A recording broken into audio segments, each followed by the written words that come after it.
કયા મંદિરના દરવાજા સ્વર્ગ અને મોક્ષ તરીકે ઓળખાય છે? આમાંથી કયું સ્થળ ગાંધીજી સાથે સંકળાયેલું છે?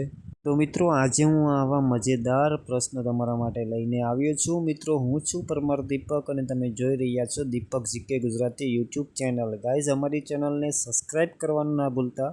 અમે તમારા માટે આવા મજેદાર વિડીયો લાવતા જ રહીશું. તો ચાલો પ્રશ્ન ચાલુ કરીએ. પ્રશ્ન નંબર 1, કાળકા શિખર કયા પર્વત ઉપર આવેલું છે?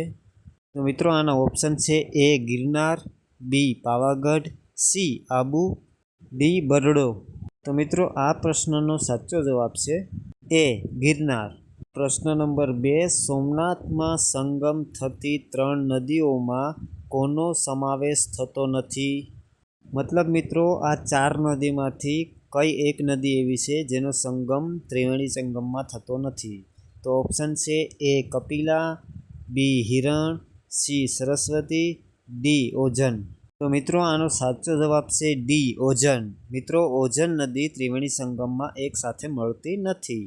પ્રશ્ન નંબર 3, કયા મંદિરના મુખ્ય 2 દ્વારો સ્વર્ગદ્વાર અને મોક્ષદ્વાર તરીકે ઓળખાય છે?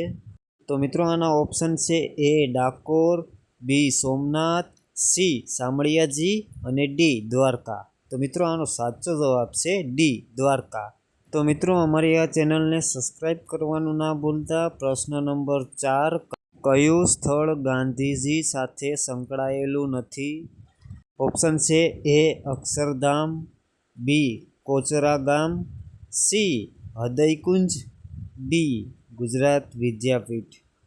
તો મિત્રો, આનો સાચો જવાબ છે એ અક્ષરધામ. મિત્રો, આજનો આપણો આ વિડીયોનો છેલ્લો પ્રશ્ન નંબર 5, વૃંદાવન ફિલ્મ સ્ટુડિયો ક્યાં આવેલો છે? તો મિત્રો, તેના ઓપ્શન છે: એ રાજપીપળા, બી હાલોલ, સી ઉમરગામ, ડી વડોદરા. તો મિત્રો, આનો સાચો જવાબ છે સી ઉમરગામ. ઉમરગામમાં આ સ્ટુડિયો આવેલો છે.